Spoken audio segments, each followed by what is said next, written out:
Hello, you're very welcome to today's video.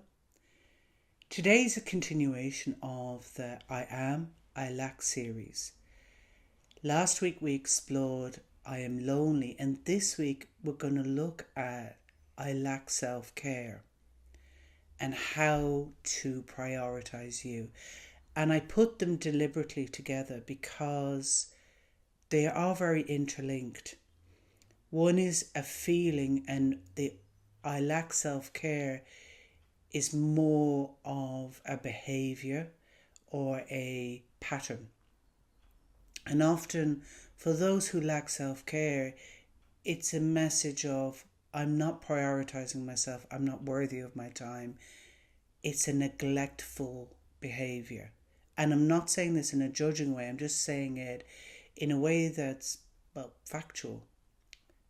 But the good news is, with a behaviour, it's really easy to tackle with just kind of a little bit of reframing and manoeuvring. So that's what we're going to explore today. And if you're new to this channel and you're wondering, who's this woman?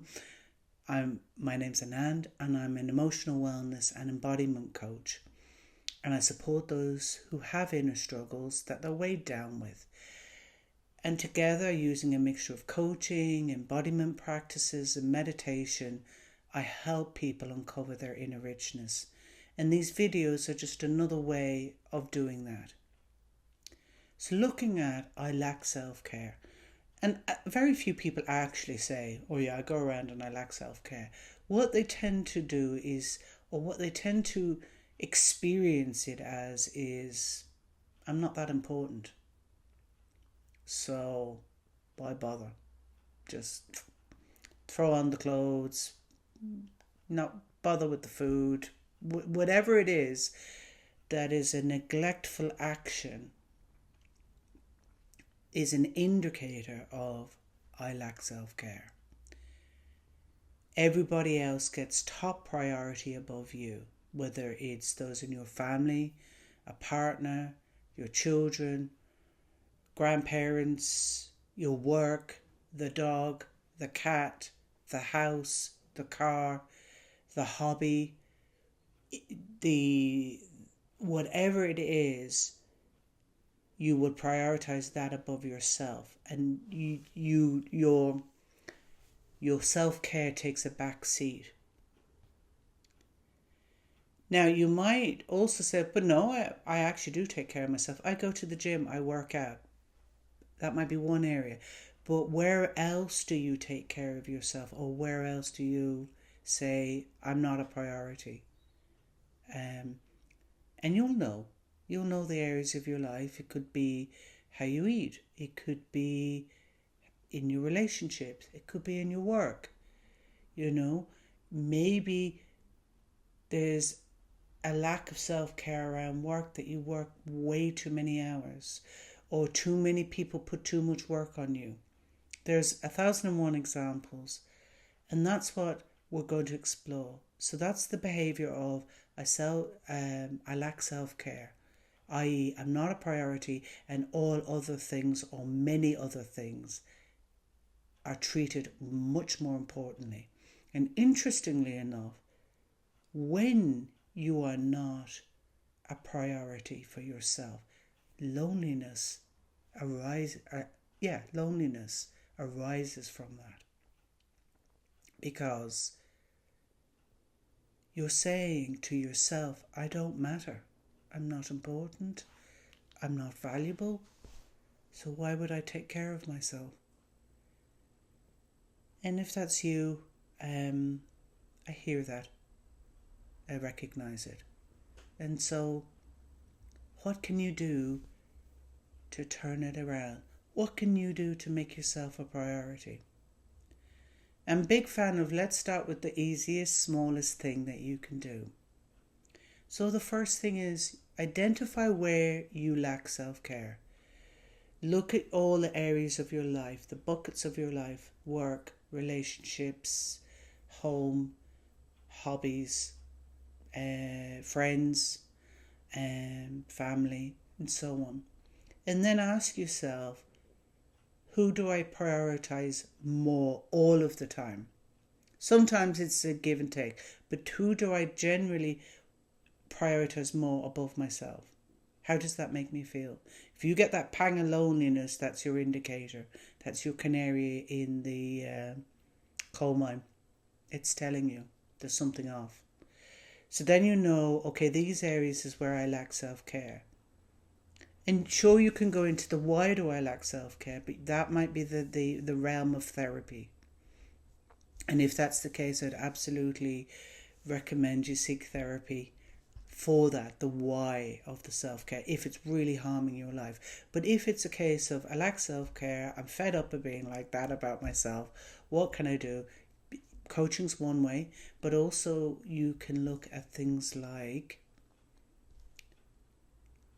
what one small act can I do to prioritise myself today over that person? And it might be to tell them, yeah, I'll do that for you, but today I can't. I'm not able to do that. And the first time you do it, it might be scary. I remember doing it with my mother. She wanted me to do something at a specific time. And if you're like me, we all know mothers can be really scary, right? And I said, no, I can't do that today. And she got cross with me. What do you mean you can't do it today? I said, I can't do it today. I've got this, this and this. Actually, it's not a really good idea to tell them what you are doing, because then they'll get into an argument. It's better to just say, I'm not available today, but I can do it for tomorrow. Does that suit you? And yeah, when she got cross, and I just said, I'm not able to do it today, but I can do it tomorrow. Oh, well then, okay. But it felt like a massive win for me, because I prioritised myself in that moment. And my loneliness barometer went down a notch.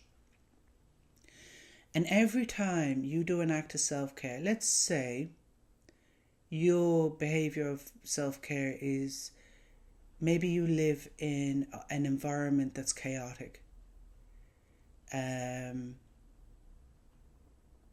maybe you say, right, well, my act of self-care is I'm going to tidy up around my space to make it look nice. Or maybe the self-care is, the lack of self-care is your clothes are worn out and tatty and they don't look great, but you don't care. What does it matter? I'm a slob anyway, you know. But maybe you might say, well, I'm actually going to upgrade my wardrobe. I'm going to buy a new outfit. That's an act of self-care. Or I'm running around with the kids all day long. You know, I never get time for myself. But you say to someone, can you take care of the kids? I want to have 2 hours for myself to do something. That's self-care. It comes out in many, many ways. So the more that you prioritise yourself and fill your cup up. Actually, what's coming to me as we're talking, I'm seeing two images. This cup where you fill yourself up, and the loneliness barometer. So let's say your loneliness barometer is up here, and the self-care is interconnected with that. The more you self-care, the more this starts to come down. So this is something that you can do. Little acts of self-care. And if it helps, write them down. If it helps, but the thing is, the question is, am I prioritising myself in this moment? Who needs the priority? Them, or the activity, or the house, or the car, or myself? Who needs it most in this moment? Pause and ask those questions, and it's like, well, I am a priority. So I'm going to put myself first now in this moment. And often people who lack self-care and do things for other people, again, I've talked about this in a video called People Pleasing, the other person that is used to receiving all the things from you will start to push back, like the example of my mother. She pushed back a lot, didn't like it at all. But as I got braver, I did an awful lot more of prioritising myself. And it's a great feeling. It's a great feeling, so I'd recommend it. So I'll close on that. It's a short video, but I hope that there's enough there for you to get started. And if you would like coaching on how to prioritise yourself more and to really reframe the thinking of I don't matter to I'm a priority, do book a free 1-hour insight call. There's details down below. Have a great day, and I'll see you in the next video. Bye-bye.